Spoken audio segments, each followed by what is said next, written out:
In the marketing area, this is a big team. Marketing team not work alone, so we work together with the product managers and with the sellers.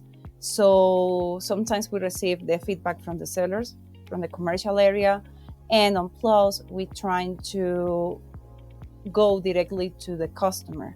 So we make some questions about how they feel, what they want to get better in our product, what are the problems which they have right now, what is the issues what they have right now to resolve it. And one of the topic, especially in the data center area, what we receive is I want to personalize my product. I want to customize my product. I don't want a data sheet, a standard data sheet. I want a data sheet specific for the product which I'm buying from you. Hi, I'm Rossy Rosillo. I work in Legrand, Colombia as marketing engineer. This is Data Center Go-to-Market podcast.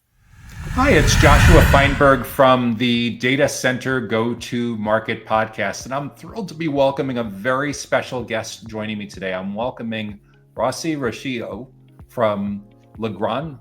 Rossy is a marketing engineer with Legrand specializing in power and automation and energy in and around the data center ecosystem. Rossy, welcome to the podcast. Oh, thank you so much. I'm so happy to be here with you. I'm so happy to have you here with me as well, welcoming you as our first official guest interview from Latin America. Oh, that is an honor for me. It's an honor for me as well. I think what would be super interesting for our audience to learn more about is how you ended up in your current position and a marketing leadership role with Legrand in Colombia. Was this something that you thought about throughout the course of your career? Did you always want to move into a sales or marketing role in and around technology and digital infrastructure? Is this something you thought about when you're in high school, when you're in university? Well, actually, when I was at university, I was thinking all the time, find a job as an engineer. And I did it. In the past, my first job was project manager. But then the life sent to me to a different way, but still in the same area. I mean, the telecommunication area, because I'm engineering telecommunication. But I started to be in the sales area for almost 11 years, and I realized, okay, I mean, the telecommunication is not just being an engineer. It's more to knows all the different areas. So you could be in sales, you could be in the technical area, you could be in marketing as I'm right now. So I think so it was more the life to send me to taste this different kind of area in the telecommunication and energy topics. So what's super interesting about that blend of backgrounds, sales, product, and marketing, is you've served in just about all of the roles on a typical go-to-market team. Yeah, and actually, I forgot to mention I was to trainer. So, and I think so. It's the plus, the plus of the combination when you are a seller, right? Because you just not sell, you are an advisor, and you teach your customer in how to use the products, and plus about the normative standards. So yes.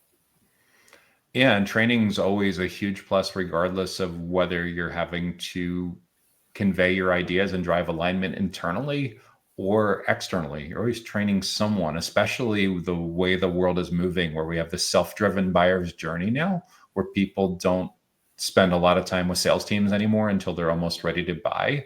A lot of the training, the content, the events are coming into focus. That education is a huge, huge part of marketing and lead generation and nurturing now.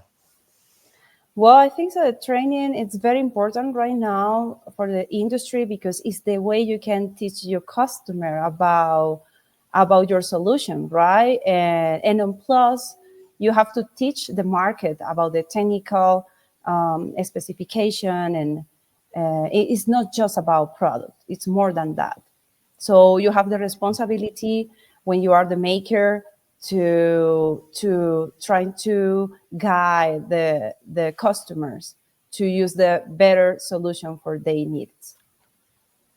Yeah, there's been over the last 10, 15 years or so, there's been more and more behaviors among IT professionals that they really don't feel like they need to learn from products from humans anymore. They look to websites, they look to social media, they watch YouTube videos, they listen to podcasts, they go to webinars, everything but human to human contact until they're almost ready to purchase. So yeah, that becomes a challenge as well, right?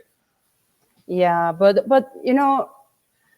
I can share that idea, but on plus, it's not the same when you are on site with different colleagues in the medium and you can share ideas. So I think so that is the plus when you take a training. It's not just get new one knowledge, is the way to share with other people from other companies too, and share your idea, share, what is your pain too, no, as a customer, and what is the solution which could fit to resolve that problem which you have right now. And I think so it's we should keep the on-site training too, not just the online. Yeah. What a lot of the training many times is aiming to do is the word transformation tends to be really, really overused in a lot of contexts. But essentially, what you're trying to do is to get people to change their habits. And the Yeah. longer they've been doing something a particular way, and the more ingrained it is into their personality, into their team, into their company culture, it can feel like a massive, massive effort to try to get them to consider changing the status quo, right?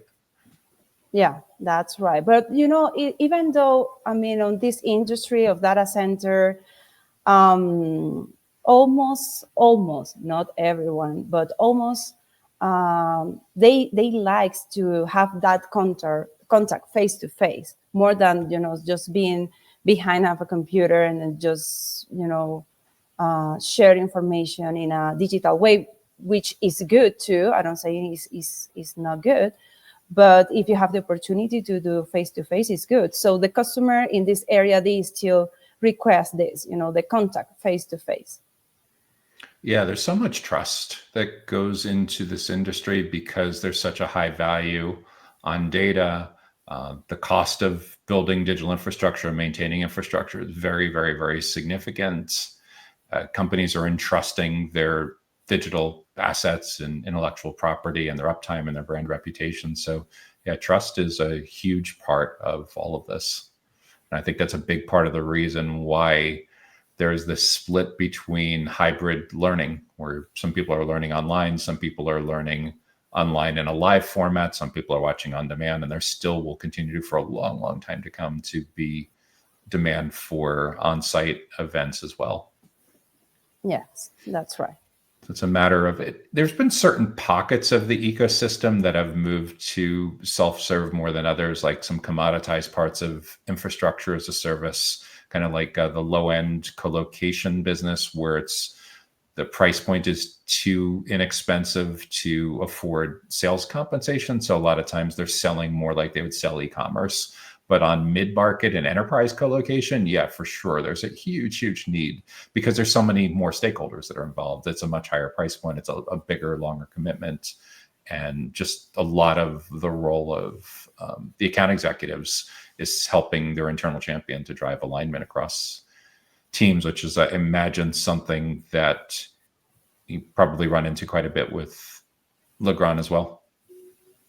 Yes, in Legrand as well. I think so. This data center market, it's changing in a high speed way. So the companies cannot forget train. Give new knowledge to their people. So it's very important, the training. And in Legrand, inside of Legrand, that point, it's very important. Actually, you have to achieve in a goal of hours by 1 year. You have a minimum to achieve in trainings. So internal training, Legrand internal training. Is that the same kind of training that Legrand makes available for its customers and its channel partners as well, or is it a little bit different in the concepts and the topics that they typically address? it's a little bit different because on this training, I mean, you have different topics, right?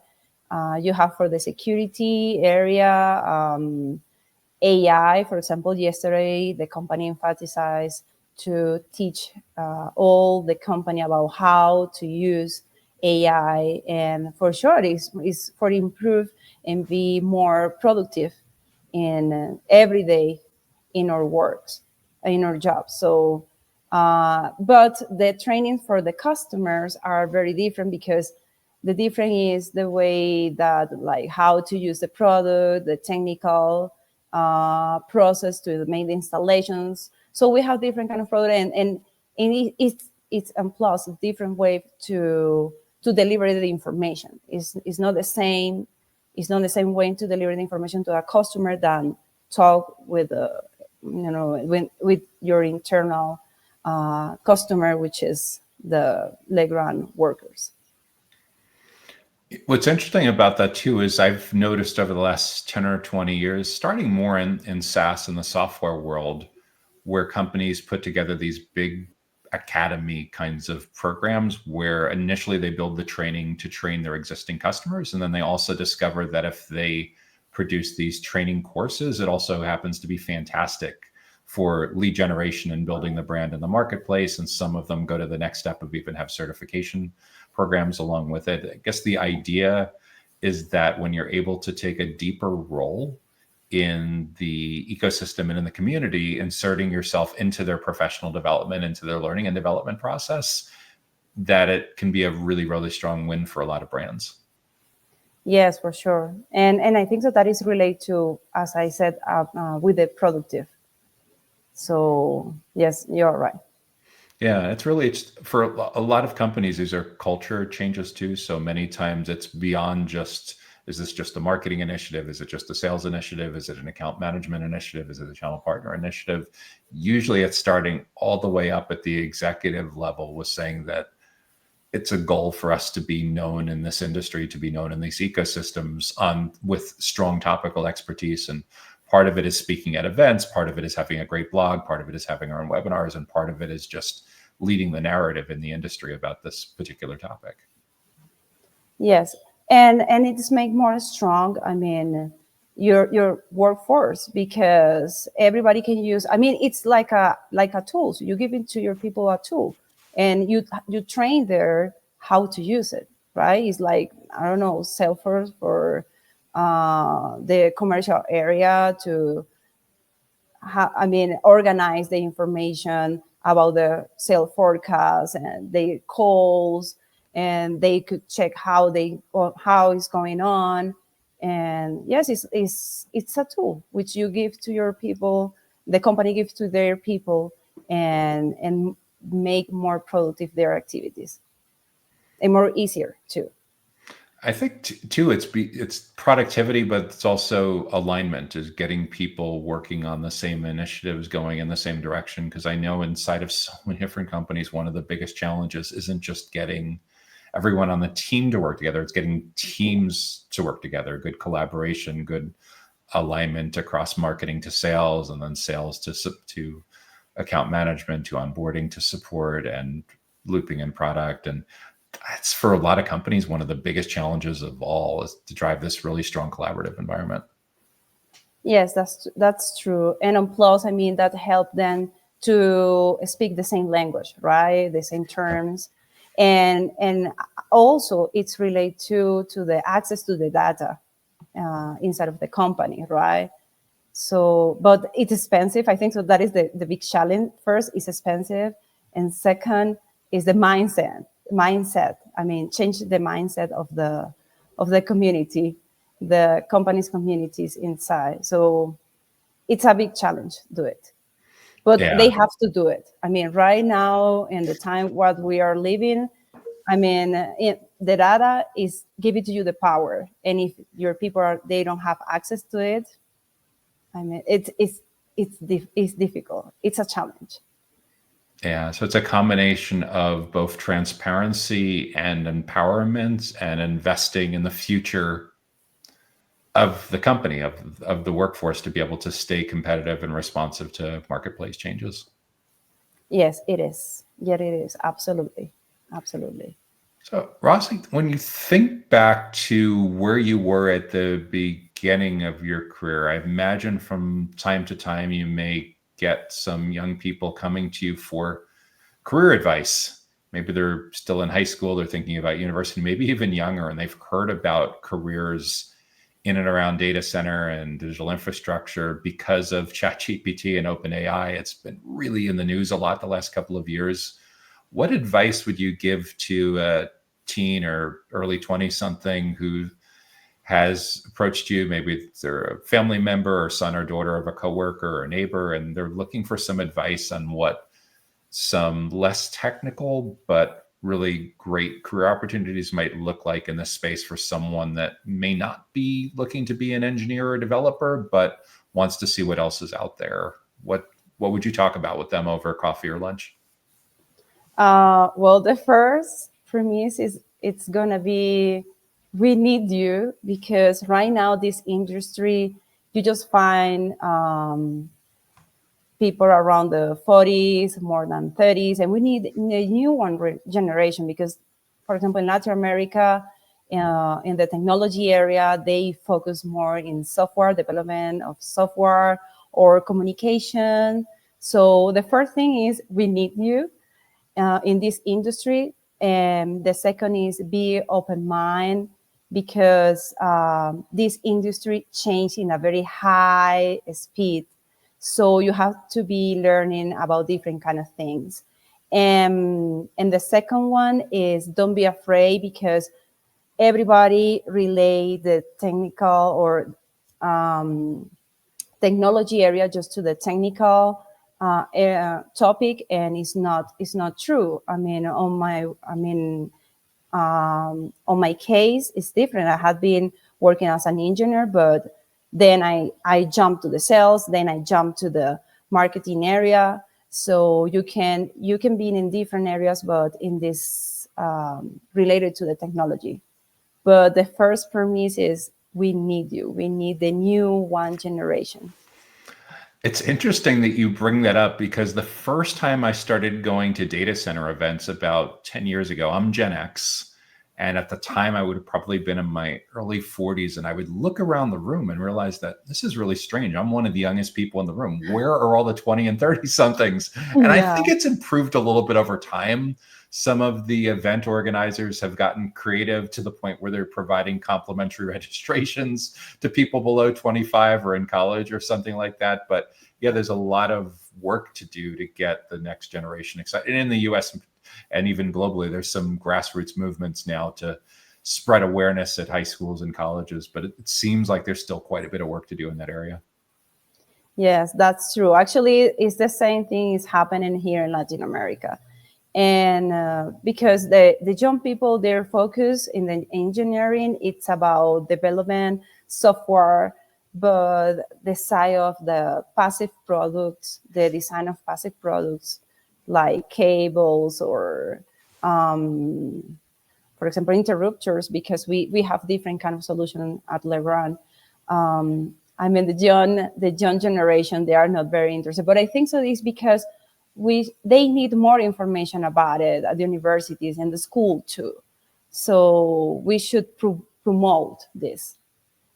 Yeah, I think that's part of the challenge also is that in the United States, there's maybe a handful of colleges or universities that do any kind of data center related training or where you can major or get a degree in anything data center related. And this is even including the highest density locations with data centers, including like Northern Virginia and Dallas and a handful of other areas. And it's just not a ton of awareness. So part of that too is, you're right, is just they talk about it coming from the Microsoft ecosystem, the software IT services world. There's always been this concept of train the trainer.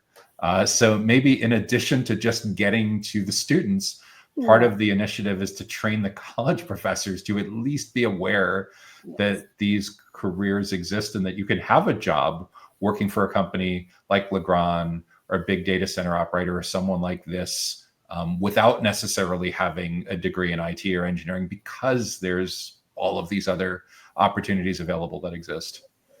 Yes, that's right. And I think so. I mean, this market need a refresh. I mean, we need new ones ideas, and because of that, we need the new ones generations. So, as you said, I mean, it's a challenge. It's a challenge. So I think so. The big companies should work related a little bit more with the schools and with the university to share to the young generation the messages about what we do right now. What is a data center? Because not everybody knows about what is a data center actually.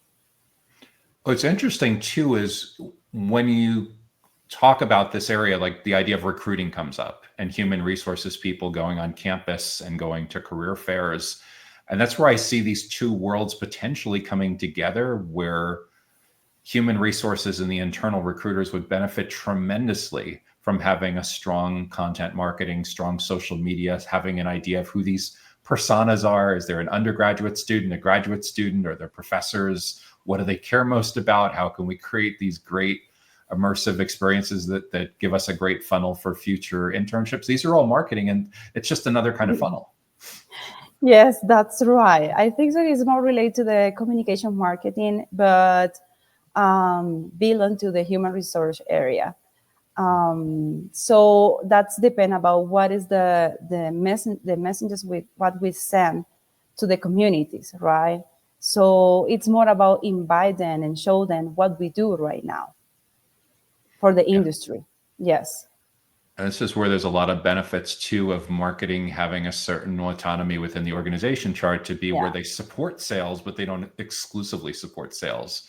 Because when Yeah. marketing only reports to sales, then there's no bandwidth, there's no resources to help customer success, there's no resources to help product, there's no Yeah. resources to help channel partnerships, there's no resources to help human resources.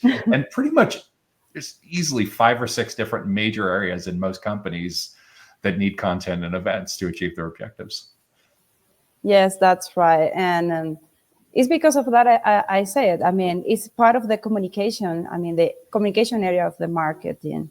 So it's not about just about business. It's give a legacy to, I mean, to the communities, like invite them to the new one generation.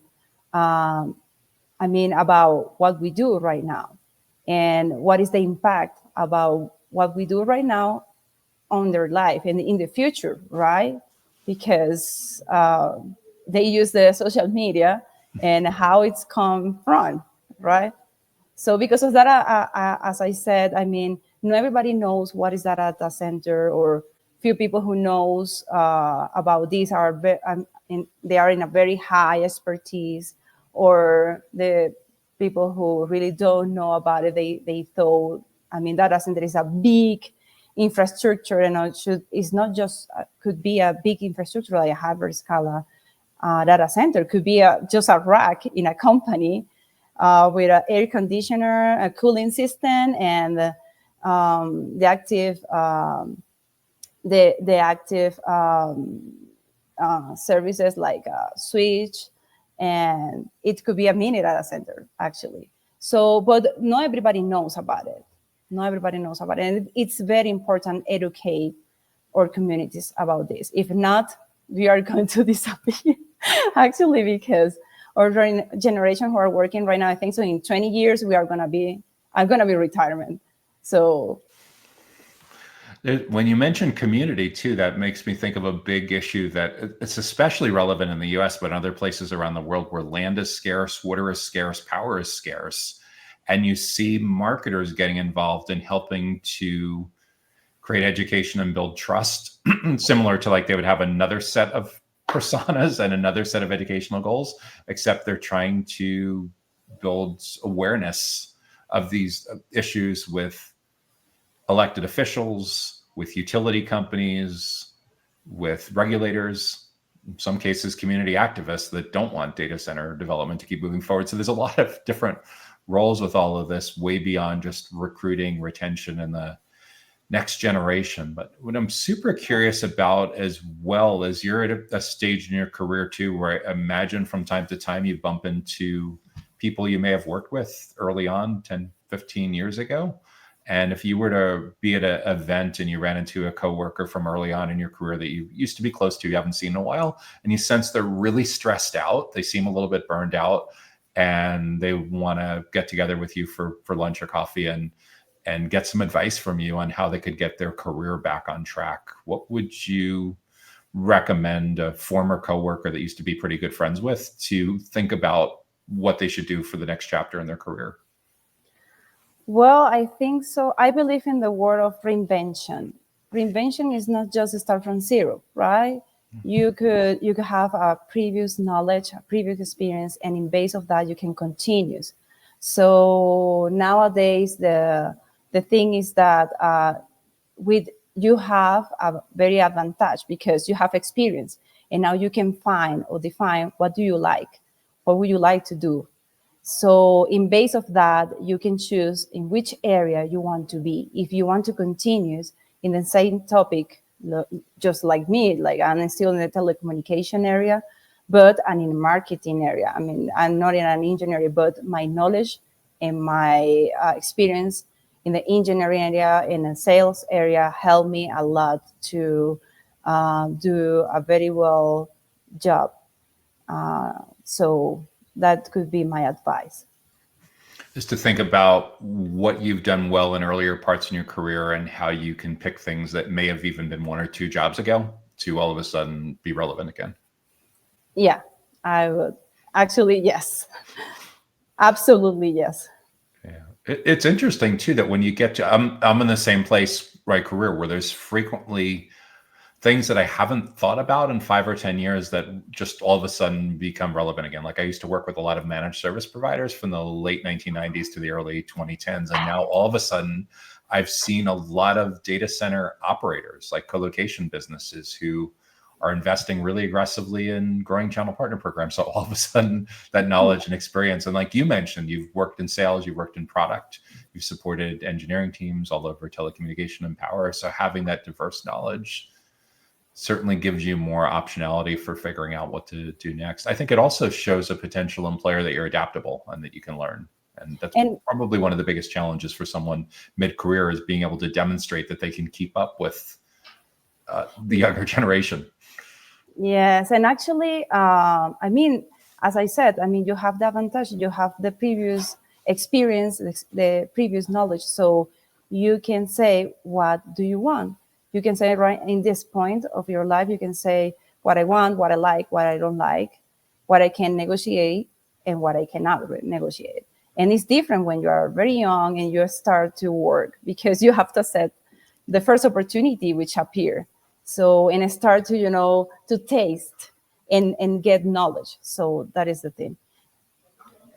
Yeah, and this is a complex ecosystem, and this is something maybe at some point some university, some college professor should be teaching. But we catalog like 52 different business models in and around the data center ecosystem, on top of the 3, 4, 5 different kinds of operators, the colos, the hyperscales, the edge, and just that alone can throw people for a curveball of really understanding where their company fits in, let alone their team and their individual role. Is understanding this place of belonging. And it's a really, especially for what you do with marketing and supporting sales teams, understanding that segmentation and how to personalize is so important.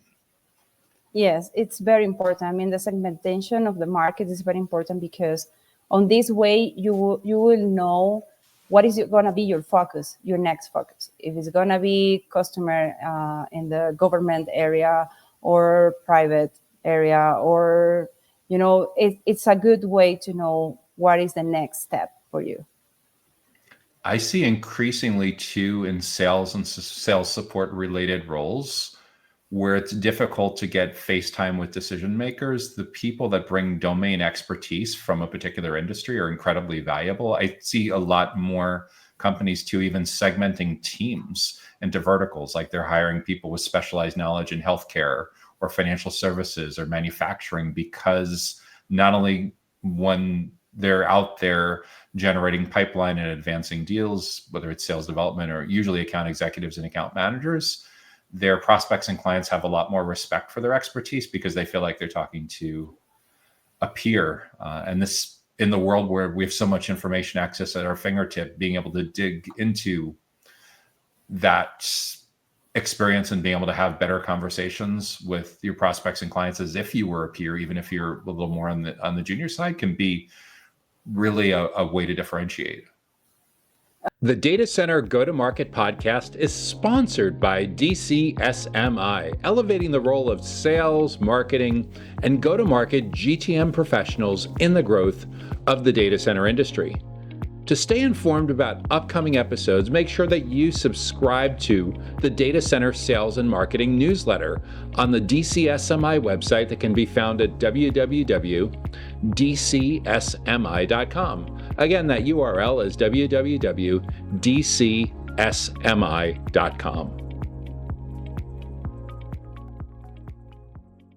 So that all is great advice on what to think about with someone who's mid-career, someone who's considering a career in digital infrastructure, telecommunications, power, energy, and how you got to where you are in your career path. I'm curious, Rossy, when you look at the industry, when you look at digital infrastructure companies throughout Colombia, throughout Latin America, globally, what do you see as the biggest problem or the biggest challenge or biggest mistake that you see people making that you wish they would think of just a little bit differently?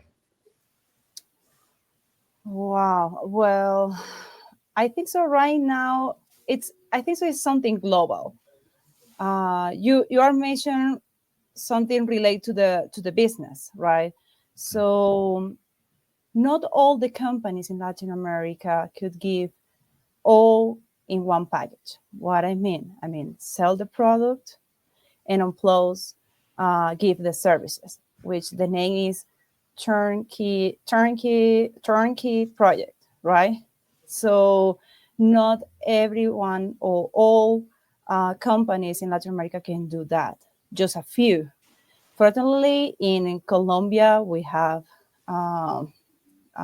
someone of them, but it's very difficult. And I think so sometimes when you are referred to this kind of business, you are more closer the spectrum to other company to achieve to the business directly, and especially with highest hyperscale data center.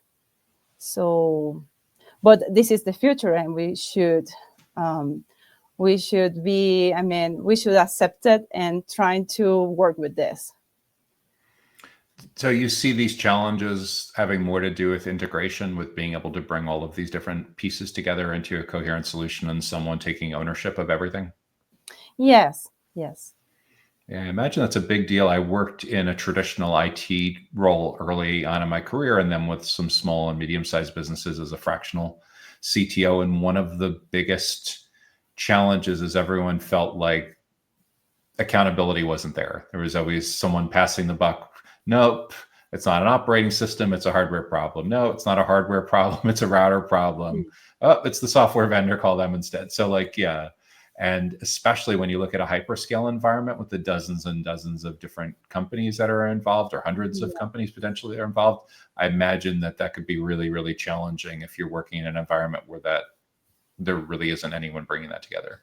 Yes, and on plus, from the view of the marketing area, other mistake which we found in the market, it's everybody want to make products standard for the market. But when you talk with the customer, when you go there and you listen their pain, sometimes you cannot make or offer to them a standard product. It should be more customized product to their needs. So I think so. There is the future in the sales, and with that, Legrand has a big advantage because we have a plant here actually in Colombia, and we can customize some product which we make here.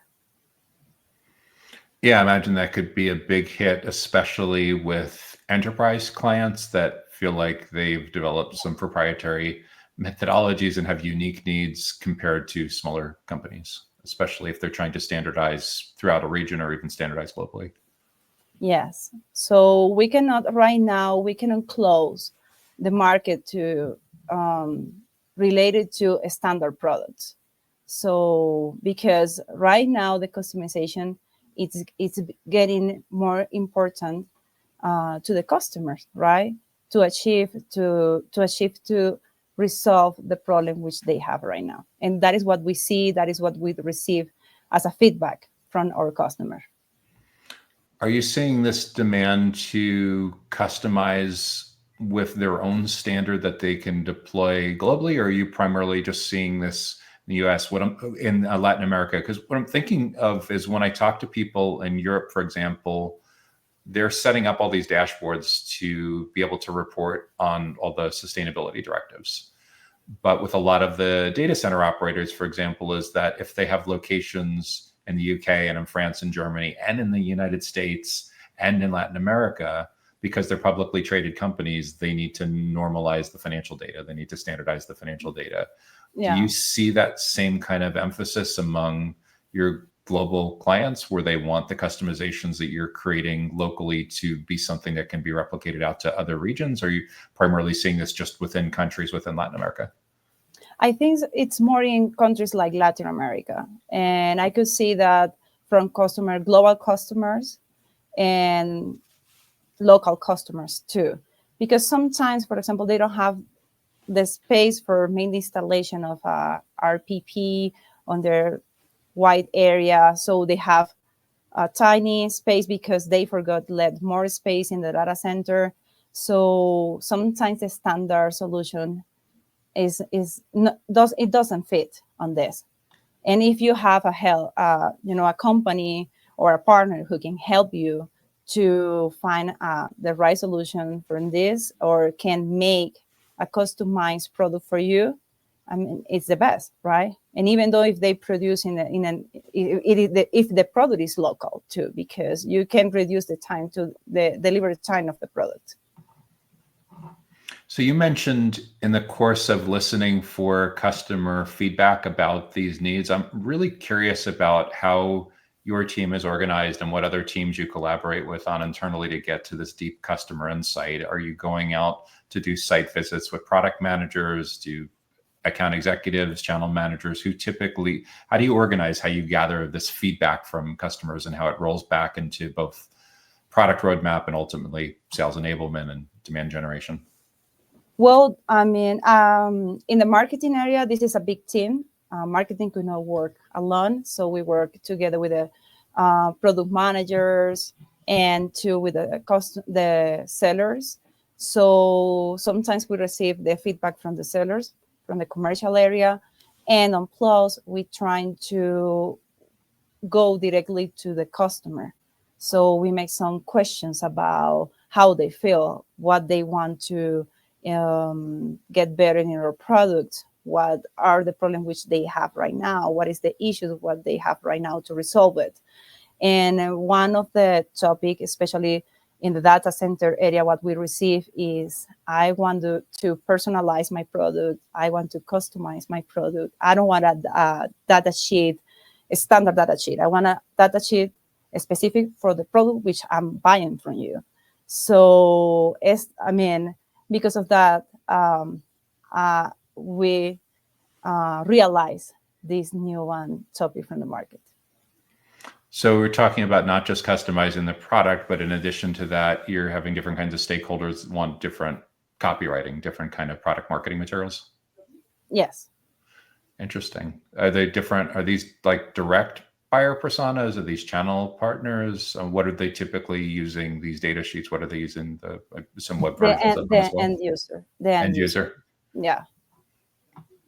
So they're using this to try to drive alignment internally for what the products they want to invest in. Yes. Specifically for their products. Interesting. And it seems like the sales team is getting this feedback first. Yes.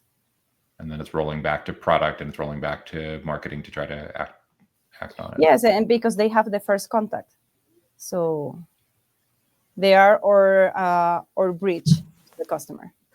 Yeah, and it makes sense to have one contact as opposed to 3 or 4 different parties asking the same accounts for the same kind of data, which can get really old after a while. In software and SaaS, it's common once in a while for marketers to do like what they call ride-alongs, where they'll go out on some sales meetings from time to time to get a feel for what's going on in the field. But yeah, these are all big culture alignment, accountability kind of challenges to figure out a way to get close as possible to the end customer to figure out what they really want, and building product and all of the supporting enablement materials and everything around that.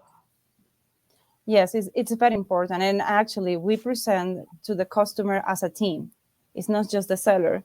And so they can see we are strong. We are a strong force, and we can collaborate to them in different ways.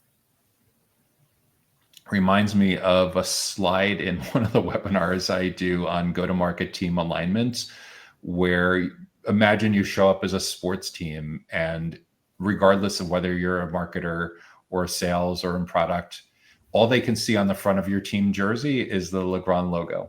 And it's only when you turn around and they see the back of your sports jersey that they can see that you're from marketing or sales or support or engineering or product, because it's that unified front across the board that builds strong brands and eliminates friction in the process. Yes, that's right. And actually, sometimes, the first time, when I was a customer and I get in a meeting, at that moment with the maker, those people was trying to sell a solution for one of the project which I was developing when I was a project manager. I just was in a meeting, was just me in that meeting, and was like the product manager from this company, the seller, the manager, the commercial manager, and I was like, why so many people are here? But then it's good because then they explain to you what they are doing, and actually to the people, to the person who you have to refer to get some information. So on that way, I think that make you more strongest. And what Legrand do right now. So in terms of how you interact with sales and product, how do you fit in with your current team, and how does your team fit in with the bigger marketing organization?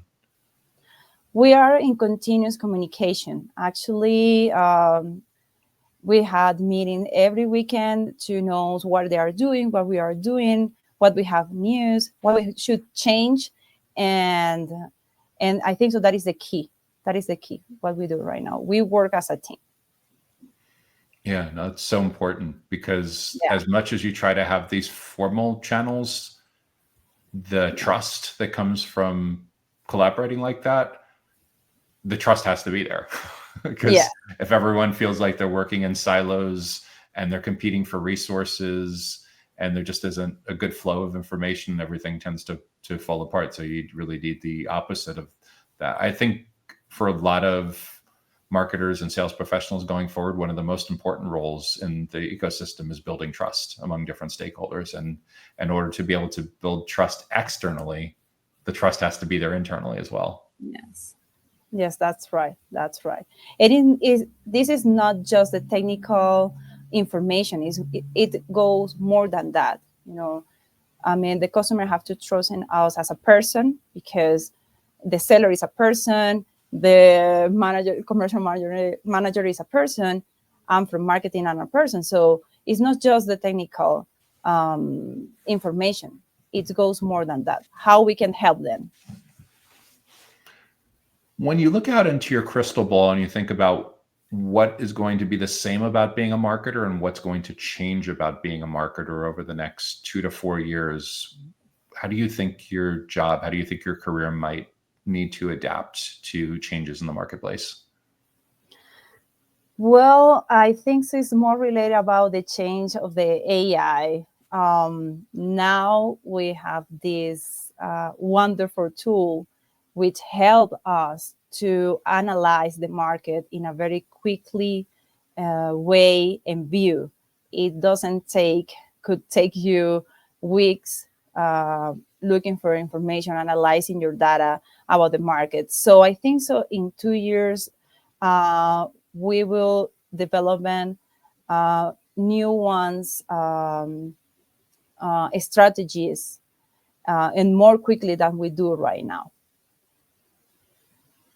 So you think a lot of it is just speed, where some of the AI that you're using right now is giving a competitive advantage, but at some point it ceases to be a competitive advantage. Everyone's doing it, and it's always a matter of figuring out what's next that can give you a bigger edge. I know we internally, we talk all the time about, hey, I just found this new prompt to use when we're trying to get this function to come out of this tool, and it's all great and everything. It's just that, okay, so we figured out something that may be giving us an edge, but I don't know, 6, 12, 18 months, it's common knowledge.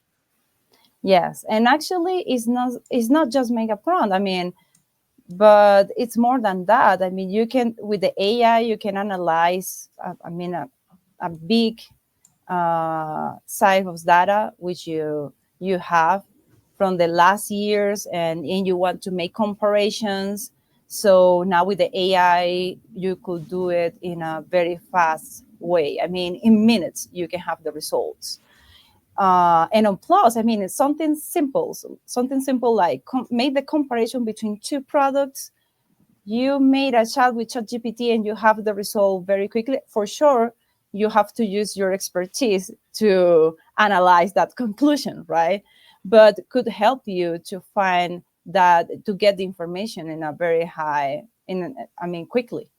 So you can, Yeah, I mean, especially with qualitative data, like, yes. For example, if you have a field on a contact form that's a write-in field, and you say, okay, take these write-in answers from hundreds of people or thousands or tens of thousands of people, tell me the top 10 most frequently written in responses, and you run this exercise once a week or once a quarter and see if there's any changes. And gosh, that would have been so challenging to figure out in the past, but now you're getting that in your own words. So you think about the speed even of just being able to like capture buyer persona kinds of research. Yes, and actually, I mean, this is related to the marketing, but especially to the data analytic area.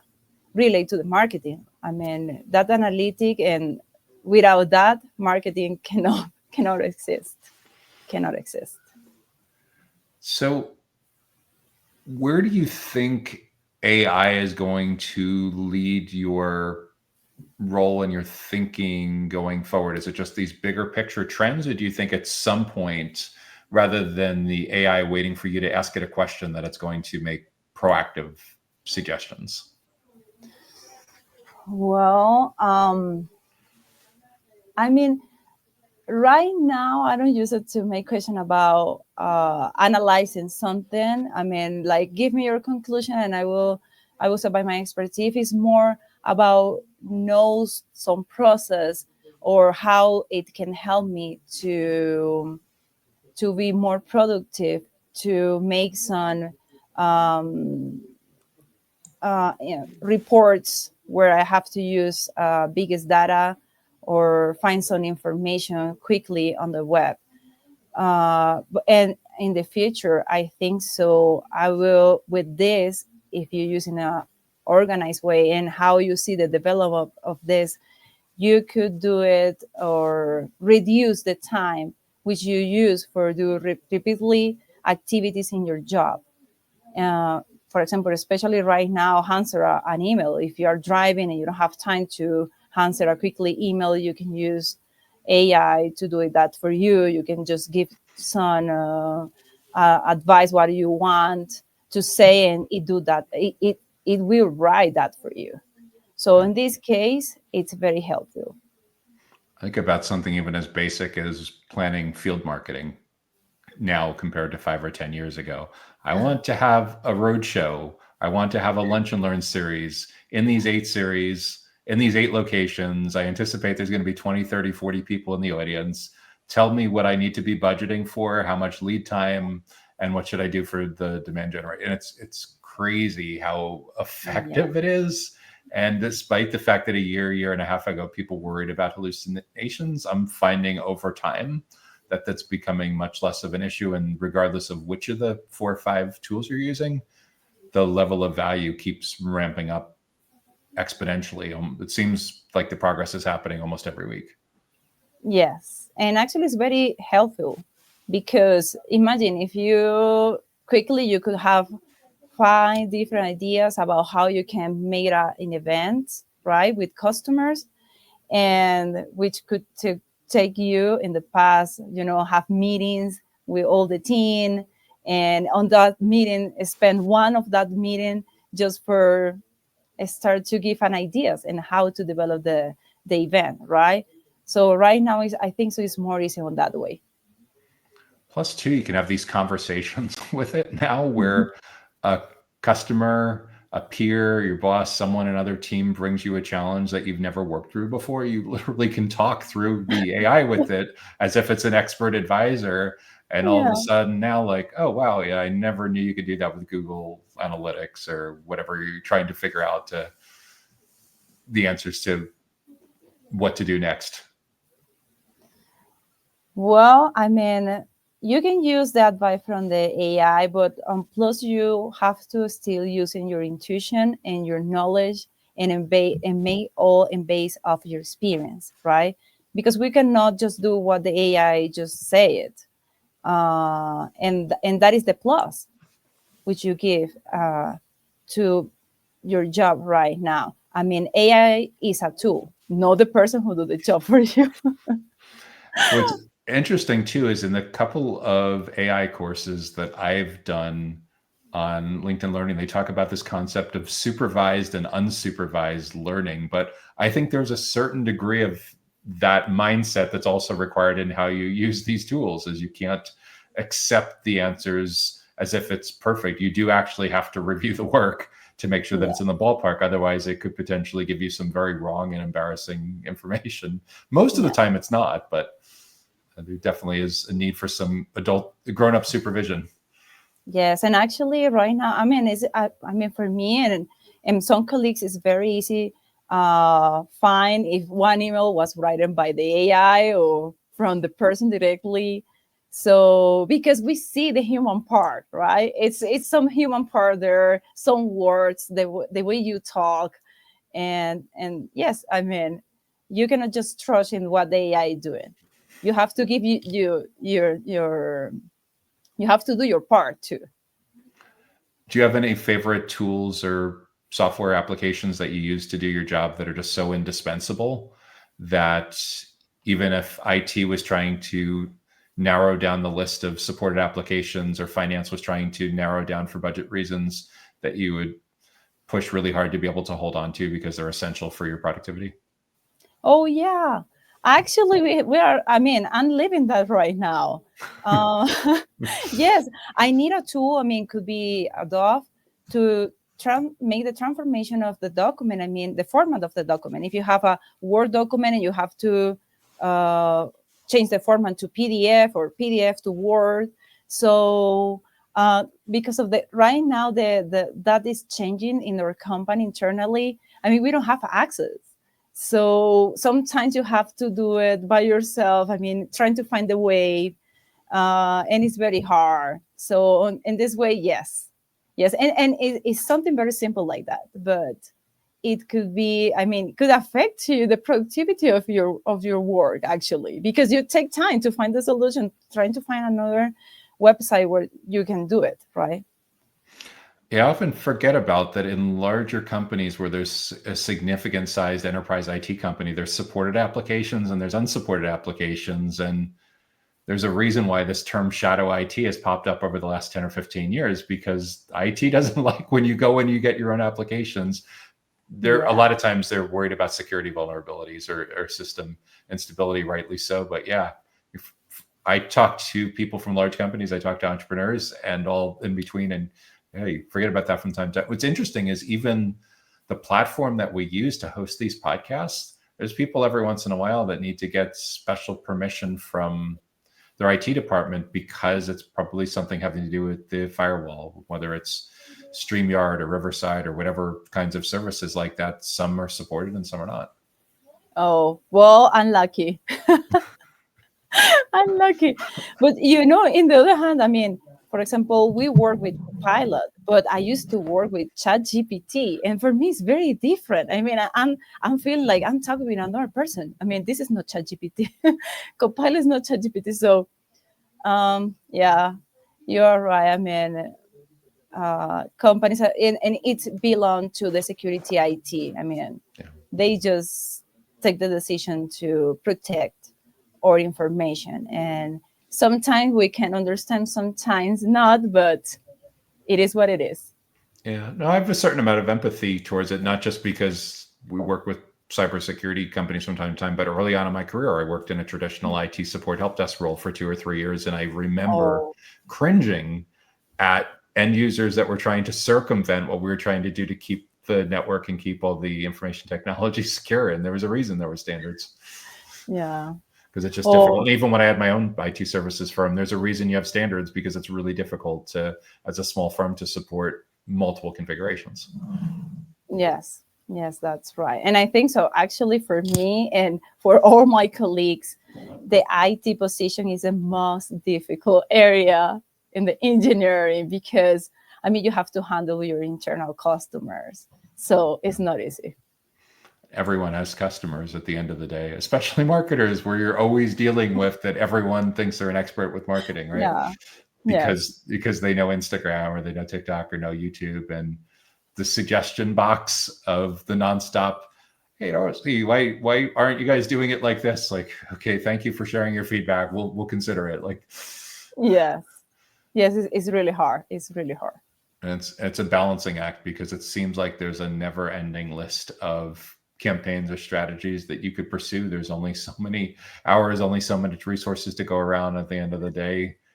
It's why companies set goals, smart goals, and OKRs, objectives, and key results to help focus these efforts. Otherwise, it's very easy to get dragged into hunches. We used to call this the HIPPO, the highest paid person's opinion, or the highest paid person in the organization. And if you're not focused on achieving the business goals, it can get really, really easy to get pulled in tangential directions. Yes, that's right. That's right. But because of that, I mean, companies should work as a team, and listen all the opinions. And I mean, because it's very important to know what is the direction, and everybody have to accept it, and have to be I mean, in the same side, for take the same decision together, the best decision for the company. Yeah. And that's a big part of my motivation in hosting this podcast, is the idea of bringing different stakeholders from different parts of the team, from different parts of the ecosystem, so people can learn from marketers and sales professionals and account managers and product managers and entrepreneurs and founders from technology companies like Legrand, and facilities related companies and data center operators and constructors. It's a big ecosystem with a lot of different roles, and typically the people that do best have a deep understanding of all this, the synergies and all the interconnections. Oh yes, and actually, I'm very grateful because sometimes uh, some people think marketing is just a post, or it's just social media, and it's more than that. I mean, the marketing area in a company is one of the, all the areas are important, but marketing is who help the company to know. I mean, it's the eyes of the company to know where is the way to advance, what we are going to do in 3 years, 4 years, 5 years. So it's a very, very important area. Yeah, even the idea of branding has changed quite a bit over the course of the Yeah. last 10 years, where it used to be, I used to think of branding as something that a creative director would control, someone that had like a PhD in Adobe Creative Suite. But now it's everything the marketplace says about you when you're not there. And the Yes. marketplace talks a lot about individuals and teams and companies when you're not there, because especially technical buyers don't want to spend a lot of time with sales teams anymore until they're just about ready. So the industry reputation and the Yes. self-service resources matter a lot. Yes, that's true. That's Yeah. true. So the future of go-to-market, the future of branding. This has been really, really fascinating to get your take on how you ended up in your career, advice for people that are new, people that are experienced some of the challenges in Latin America with integrating all the different parts together, the future being a lot more focused on communication and collaboration and alignment, the value of AI tools. This has really, really been fantastic, Rossy. I really appreciate you sharing your insights so generously. Oh no, Joshua, thank you to invite me to this space to share opinions and ideas and share my experience in Latin America. So thank you so much, and I hope you invite more people from our continent.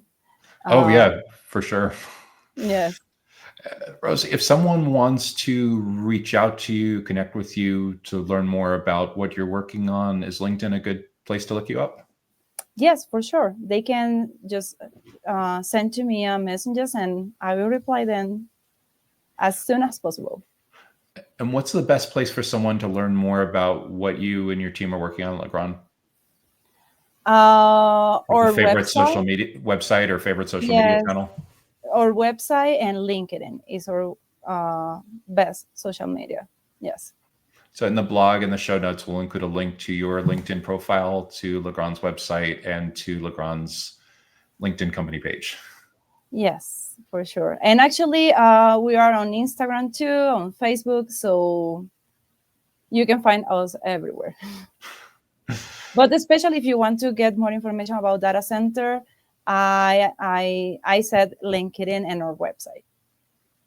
That's terrific. Rossy, thanks so much for sharing so generously today. I've been speaking with Rossy Rosillo, who is the marketing engineer at Legrand Colombia. Thanks again, Rossy. Really appreciate you sharing today. No, thank you to you for this invitation. The Data Center Go-to-Market podcast is sponsored by DCSMI, elevating the role of sales, marketing, and go-to-market GTM professionals in the growth of the data center industry. To stay informed about upcoming episodes, make sure that you subscribe to the Data Center Sales and Marketing newsletter on the DCSMI website that can be found at www.dcsmi.com. Again, that URL is www.dcsmi.com.